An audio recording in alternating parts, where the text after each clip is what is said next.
Senator Pimentel. Just a few questions, Mr. Chairman, to be continued in the next meeting if we run out of time, because Senator Angara will also ask questions. To Ms. Salud Bautista, your company, Philrem, remitted to Eastern Hawaiian Leisure Company. Yes, sir. Amount, $21 million. Can you tell us what you know of this company? What information or data did you have before you executed the instruction from the sender to send money to Eastern Hawaii Leisure Company? Is this a foreign company, a local company? What is it? We were instructed to remit funds to the company's account. Account with what bank? Account of PNB. PNB, okay. So, may I ask Ms. Abad of the Executive Director of AMLAC, you applied for a freeze order for 7 principal account holders. Tama po ba yan? 7? There were 8, Your Honor. 8? So can you give us the 8 names, please? Michael Francisco Cruz, tama po ba yan? Yes, Your Honor. Let me just refer to my notes, Your Honor. Yes, Jesse Christopher Lagrosas, Alfred Santos Vergara, Enrico Chodoro Vasquez, William Sogo, Century Tex Trading, and Cam Sin Wong. And who is the 8th principal account holder, ma'am? Ano ba yun? Ano ba Is- sabi? Eastern Hawaii Insurance. Eastern Hawaii. Sorry. Okay. Anong hindi niya nabanggit? Anong hindi niya nabanggit? 2, 3. Let me just enumerate them, Your Honor. The account holders subject of the petition for freeze order were Michael Francisco Cruz, Jesse Christopher Lagrosas, Alfredo Santos Vergara, Enrico Chodoro Vasquez, William Sogo, Century Tex Trading, and Cam Sin Wong, Your Honor. Okay, so 7. Yes, Your Honor. Tama, okay, so 7. Okay. Oo nga, 7 na nga. So it's not 8, it's 7. Okay. Stand corrected, Yes, that's it. corrected, Your Honor. And you did not include Philrem or the owners of Philrem, meaning to say you did not consider Philrem as part of the scheme or a suspect in the money laundering scheme. Tama po ba yan? Philrem accounts were not included, well, without prejudice to the final outcome of our investigation, Your Honor. They were not included in the petition for freeze order because at first we thought that although we were able to see that these transactions passed through Philrem accounts, but then we all thought that we thought that these were just regular transactions made by Philrem as a remittance company, Your Honor. Money laundering requires a predicate crime because the amount must be proceeds of an unlawful activity. From your point of view, what is the unlawful activity consisting of, as the predicate crime in this particular instance? In this case, Your Honor, the facts would show that violation of the Electronic Commerce Act was committed, Okay. or what we call hacking, Your Honor. Which is the Electronic Commerce Act of another country.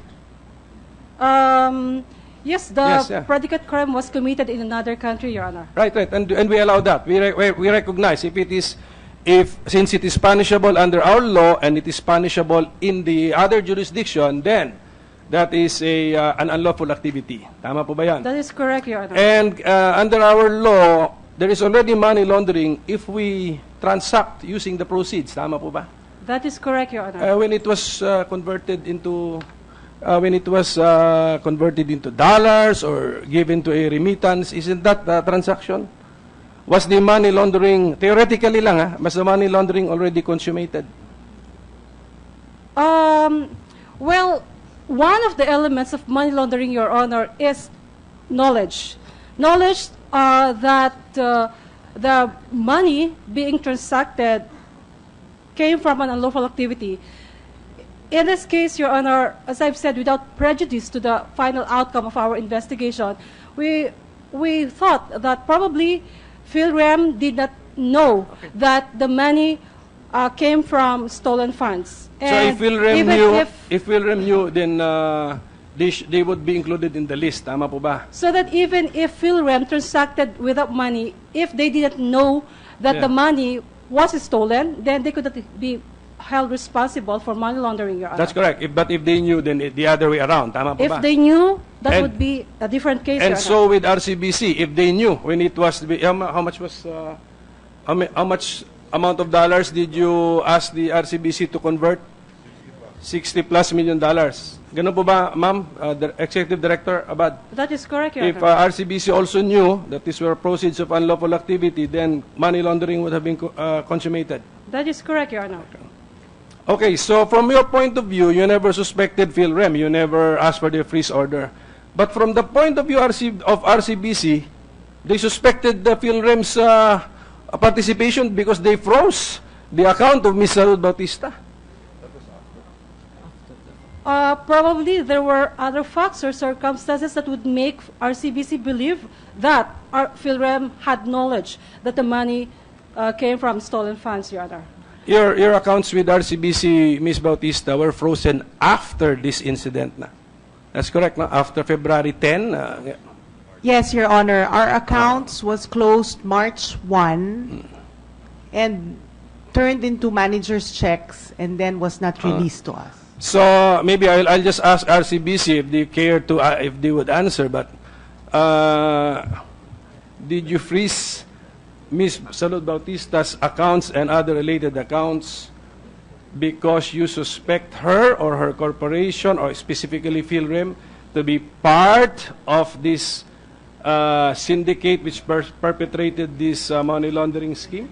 Your Honor, we may speak theoretically unless Ms. Salud Bautista gives her written consent to us, allowing us to speak of her accounts, in which case we would be happy to do so here, Your Honor. But without the written consent from her, and believe me when we say we are willing to discuss under those circumstances, theoretically, our bank, under our deposit opening forms, is allowed to close accounts, which we believe were involved with fraud, for example, or if we are not satisfied with how the accounts were handled.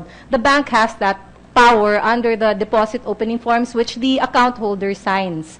And in cases where we receive a freeze order, and again, this is theoretical, we request the AMLC, if certain names are not included in the freeze order, but which we believe may be related, we ask them for assistance. And this is something that we do as a matter of policy and procedure.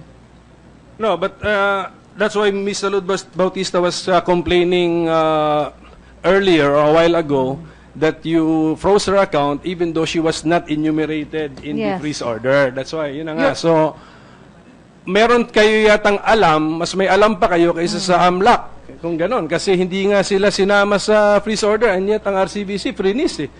It's not even the account of Philrem, it's the account of maybe the owners of Philrem. Mr. Senator, if since Ms. Bautista discussed it in this hearing, if she would be so gracious as to give written consent to all the accounts, we would be free to discuss it in How that about a case, Your verbal Honor. consent at this particular time? Your Honor, I believe the law is very clear that it's written consent that's required. If in the next hearing she is able to provide, We can give you the Your Honor, we will transcript discuss. later on. That's the written Your consent. Honor, please No, don't let's- visit me in jail if Mr. that's the Chairman, case. Mahirap na, Your Honor. Mr. Chairman, Yeah. let us ask Ms. Yeah. Bautista now, are you willing to give that written consent for RCBC to discuss your We can discuss all the accounts if she gives her written consent for all those accounts. Because that is what the law provides.